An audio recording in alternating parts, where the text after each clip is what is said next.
Good morning, you guys. Welcome back. I'm Marci, mom of 4 kids. This is Freya, my youngest kid. Hi. She has a rare syndrome called Cornelia deLange syndrome. I always like to start out and kind of give that little disclaimer. So if you're hopping on for the first time and this is your first video, you kind of see what's going on. I'm just getting ready for the day and have a couple things to chat with you about and give you just a glimpse into my day a little bit. Freya, I've got to get my makeup done today. That's a nope. Okay. That's a nope. Freya keeps dumping my makeup out.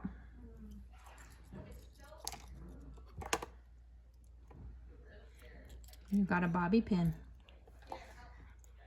She's not going to swallow the bobby pin. I always get comments like, don't let her chew on things, she'll swallow it. She is very sensory seeking orally, and it actually just kind of helps regulate her. She never has swallowed anything.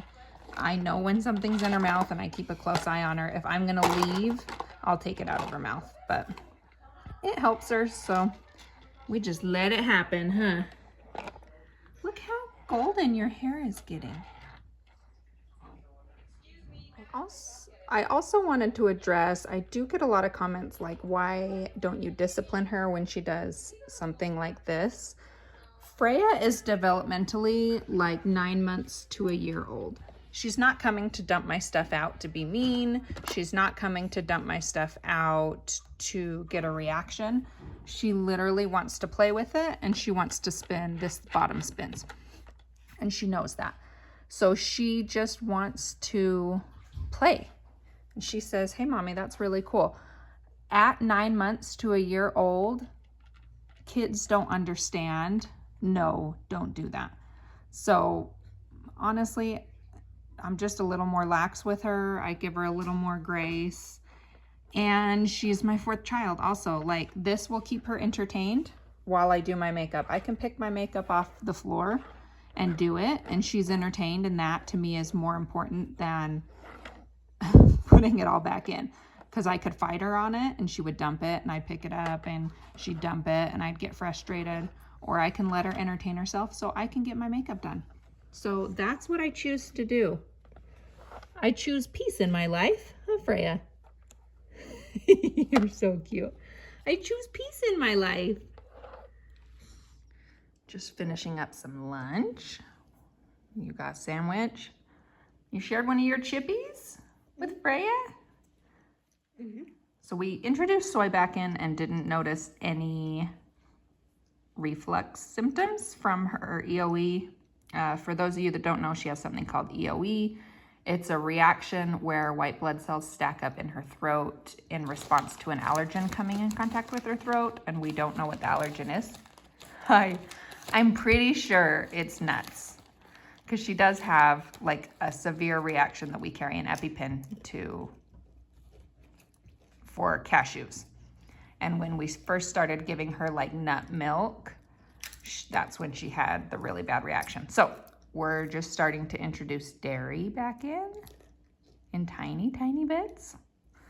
And this chip seemed great because she used to love chips. And I know there's a ton of crap in there, but her diet is pretty clean otherwise. So if she wants to have 2 bites of a chip at lunch, she gets 2 bites of a chip at lunch. Oh, Freya.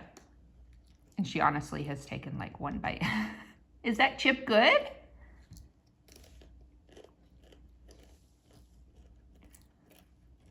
Did your sister share with you? Mm-hmm. She was so excited when you came home from school, huh? Mm-hmm.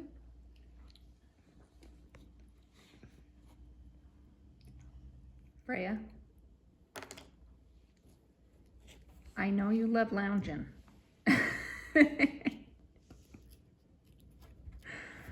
Oh, man. She's been loving, those are like the, rice. They're kind of like rice cakes, you know, for babies that are teething. The baby mums. She's been loving them lately, which is great. You're gonna eat that whole thing? Oh, did that bite scare you? Her feeding therapist says like the sensory input from the food crunching between your teeth can be a little jarring to babies when they first start. Or 3-year-olds. Babies or 3-year-olds. Yeah. What are you giving me the side eye for? You're so silly. It is officially spring. My first tulips are blooming.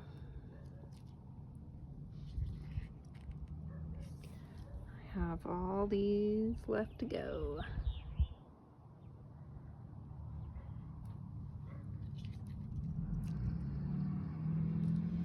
So something very exciting for our family happened this week. Before I get into it, there's a little backstory. When Jesse was born, I was working full-time at the hospital as a nurse's assistant. Right before, I think it might have been when I was pregnant with Freya, I went down to like extremely part-time time. It was like 1 to 2 days a week, depending on the week. When Freya was about 18 months old, I ended up quitting that job and staying home with my kids. My husband has one full-time job now and one kind of part-time job that he does at home on the side.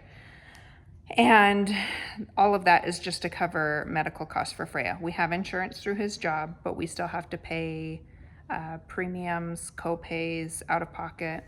With all of that, some things aren't covered for Freya that we ended up having to pay completely out of pocket for.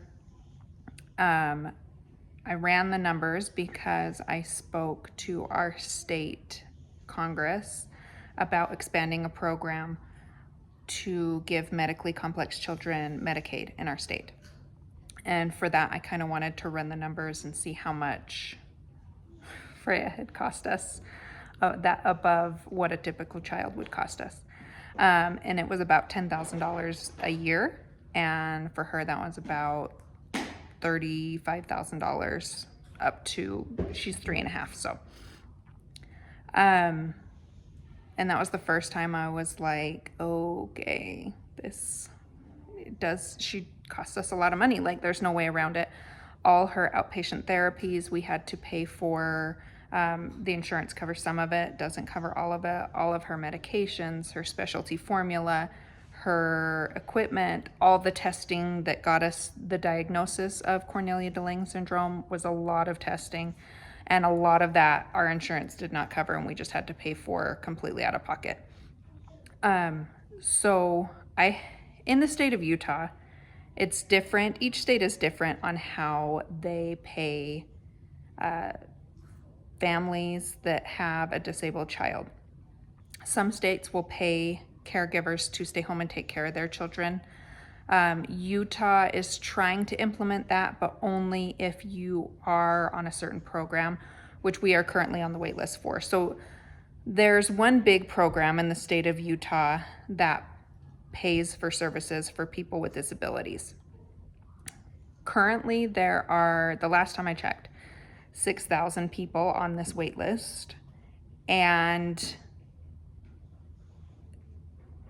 no one has come off the wait list in the last 3 years since COVID.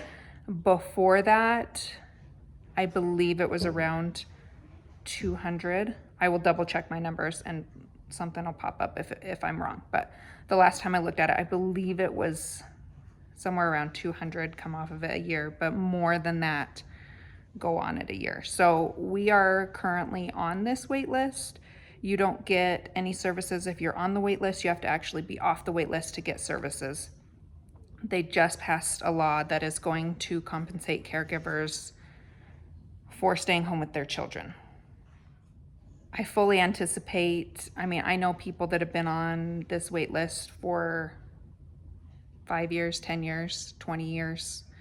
So I fully anticipate for us to be on that wait list for most of Freya's childhood, if not into adulthood.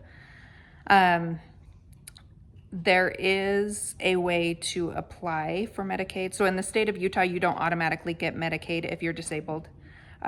All Social Security services go through the parents of the disabled child, so we don't qualify for Social Security for her. Trust me, I've looked into it. I know people always are like, oh, but you know, in our state, in Utah, it's very different. So there is a way to prove that your child is medically complex enough for them to get Medicaid, which would help us cover that $10,000 a year that our insurance doesn't cover. We applied for that back in January and just got word that we were approved and we are going to get Medicaid through this medically complex children's waiver. It was a very long process, but not as long as the other wait list that I applied for. The ironic thing is Freya almost didn't qualify, even with all of her medical complexities. I got a call saying she doesn't qualify. Is there anything else you possibly could tell us about her that might make her qualify? And what ended up happening was that she is considered incontinent now because she is not potty trained. And that was the only thing that pushed her up on that list. She almost did not qualify. So we're so very happy. I'm hoping that the money we save with the Medicaid, in conjunction with the money I'm starting to make on YouTube, can allow my husband to quit his second job. And then we can spend more time together, because it's all about us spending time together. People were asking me on our nighttime video, like, when does Freya get a bath? When do your kids get a bath? We don't do that at night because that's my husband comes home and we only have a couple hours with him in between him coming home from his full-time job. We eat dinner. We have like 1 or 2 hours from eating dinner to bedtime before he has to go and start work on his second job, which is hard. It was hard when I was working for the same reason, because I worked mostly on the weekends. And in order for me to quit that job to stay home with my kids and help Freya with everything she needs help with, my husband had to take on an extra job. So great news for us. I'm hoping that with the money we save there, we will be able to spend more time together as a family. And I think I'm gonna leave it there. I was gonna try to get a cute video of Freya again, but she's sleeping. So we gotta get this one ready for gymnastics. Huh? Okay, you wanna say your part? Don't forget to like and subscribe. Yes, don't forget to like and subscribe. And I promise the next video will have way more of Freya, because I know that's what everybody's here for. Say, see you next time. See you next time.